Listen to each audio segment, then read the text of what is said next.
amazing. Keep it going for Luke and for all the comedians and for Lara. Hi, so many of you. My name is Luana and I am from Romania. Thank you.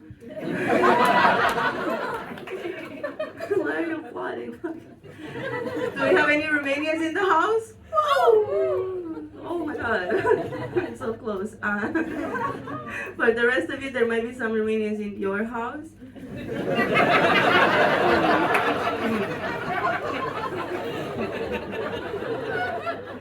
Seriously, check your house.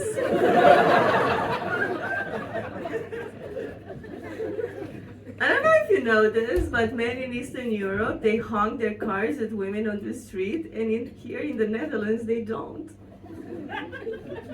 I'm so homesick.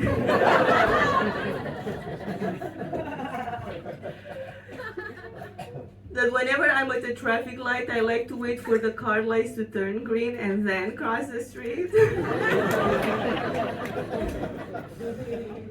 It's like the biggest honk ever. Sometimes the guys even lower their windows to say something sweet like, "Lady, you're fucking insane." And I'm like, oh my god, thank you for noticing. Where are all the Dutch people? Dutch people make some noise. Okay, what do you guys think about your food? I'm asking because I hear a lot of foreigners complaining about the Dutch food, but thanks to the Dutch service, I have never had it.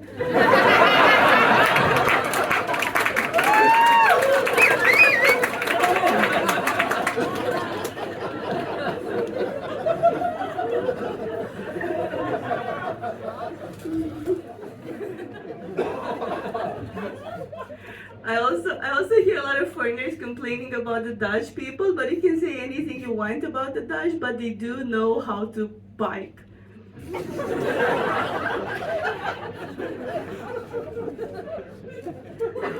But I don't know who bikes faster, a Dutch person after having insulted the tourist, or a Dutch person after you ask them to define the relationship.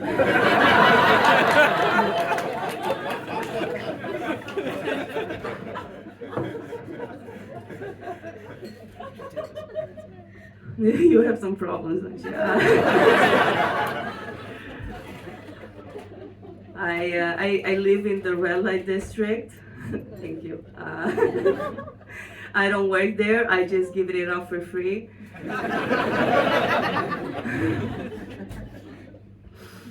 Tonight, I was walking out of my house with a guy friend of mine, and another guy walking by recognized me for being Romanian. He winked at me and he asked, "Work?" And I was like, "Yeah, pleasure."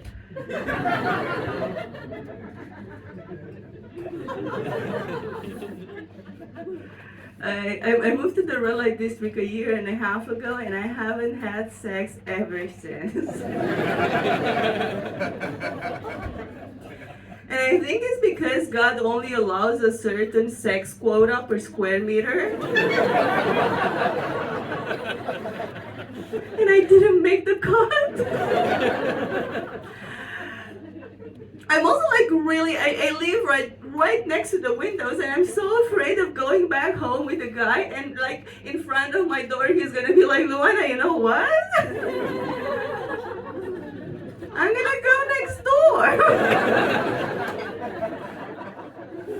I would rather pay money than time.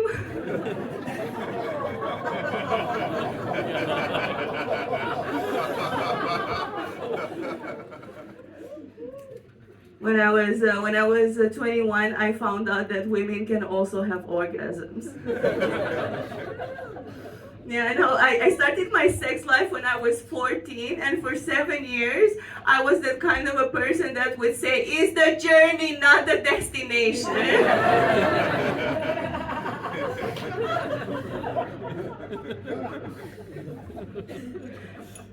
Have you guys ever noticed that people in large groups are either too young or too old or too stupid to be on their own? Like I was in front of a museum googling something, and I saw a group of kids going in, and then like 5 minutes later I saw a group of old people coming out, and I was like, what the fuck are they making in here? Are they making old people?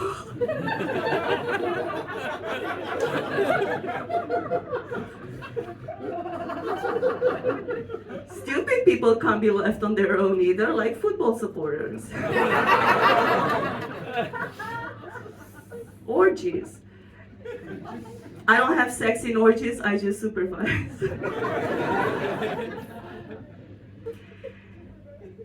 Thank you so much for repeating the word. That's very helpful.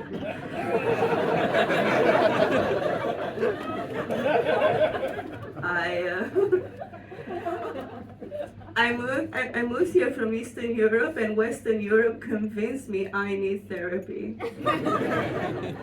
And I went online a year ago, and they got me a therapist from fucking Ukraine. And she's so annoying. Like, she was annoying even before the war started. She has so many questions. It's like, oh, like, how does this relationship make you feel, Luana? It's like, who does this man remind you of, Luana? Who do you think this voice is in your head is, Luana? And I'm like, I hope it's mine.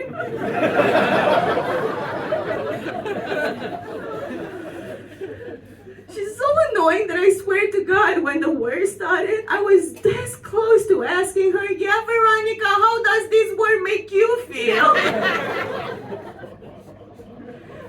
I have to tell you guys that I know the war isn't fair. Mostly for me. Because I don't have normal therapy sessions with her anymore. Like the other day, she started the session by saying, Luana, I had a tough week. And I was like, nobody asked.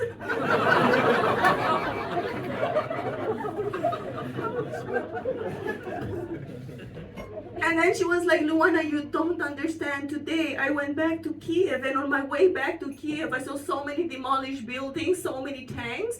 And then she's like, so Luana, what are your problems?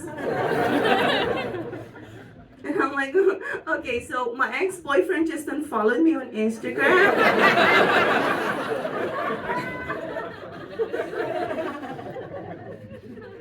Sometimes I feel like I am her therapist. Because I remember a couple of weeks ago, she was like, Luana, I don't feel comfortable in Ukraine anymore. I want to go on a vacation.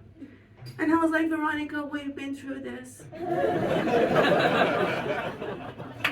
You don't run away from your problems.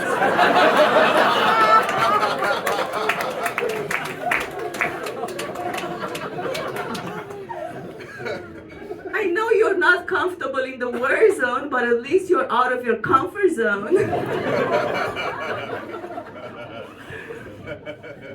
So anybody here happy? Nobody? Anybody here in love? No? I'm not really interested, but I think that love makes us do crazy things, and if we don't do crazy things, it just means we're not in love. That is science. Or my science. I'm like an anti-vaxxer of love. So this is what happened. Half to my past relationship, my best relationship ever, by the way, I was like, this is too good to be true. There must be something terribly wrong going on here. And I was determined to find the problem. Or if not, make one. You know why? Because I'm not one of you weird freaks in a healthy relationship based on trust, codependency, and the fear of being alone. So I decided to go through his phone. Have you guys ever looked at your partner's phone when they weren't around? No? Oh my God, that kind of a relationship is just boring for me. It's far more exciting to be, I'm gonna catch you, motherfucker. I bet you couples, you love cuddling, kissing. What I love the most about being in a relationship is role play. I play the role of a detective. And he plays the role of an innocent bystander. Anyways, I opened the phone phone, and the first message was from Clarissa, and I was like, who the fuck is Clarissa? Who the fuck is Clarissa? Do we have any Clarissas here? This is the only reason I do these shows.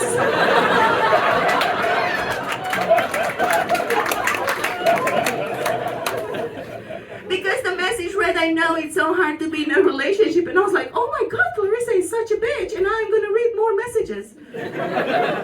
But at the same time, I didn't want to invade his privacy. So I decided to look for keywords in their conversation.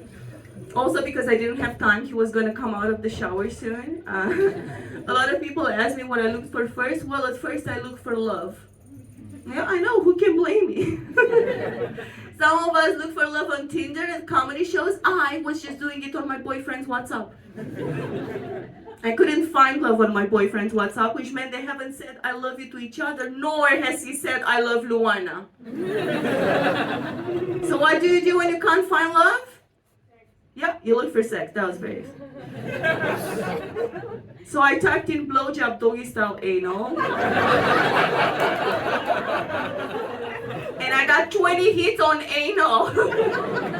I mean, some of them were analogy. Analyze. I was so conflicted. I was like, oh my God, I hate him. He's such a cheating asshole. He has a wonderful vocabulary. I ended up reading all his messages. A lot of people ask me, when did I have time to read the messages? A person doesn't shower for that long. Well, fortunately for me, he was working from home. He had WhatsApp on his computer. Whenever he was showering, all I needed to remember was the keyboard shortcuts, open, close, search. Take pictures of their conversation, upload them on my Google Docs in order. Whenever he was showering really fast, I used to take videos while I was scrolling through their conversation. And once I just downloaded the conversation and sent it on my email. Easy peasy. But you know what? While I was reading the conversation, I realized they didn't only have text messages, they also had pictures. Yeah. I don't know what Clarissa's face looks like. But I would recognize that pussy anywhere. Are we sure we don't have any Clarissas here? What's your name? Andrea, I don't believe you. You look like a Clarissa. Show me your pussy. Guys, you have been amazing. Thank you so much. We're gonna take a short 10-minute break so you can drink more, you can smoke outside, and then we're gonna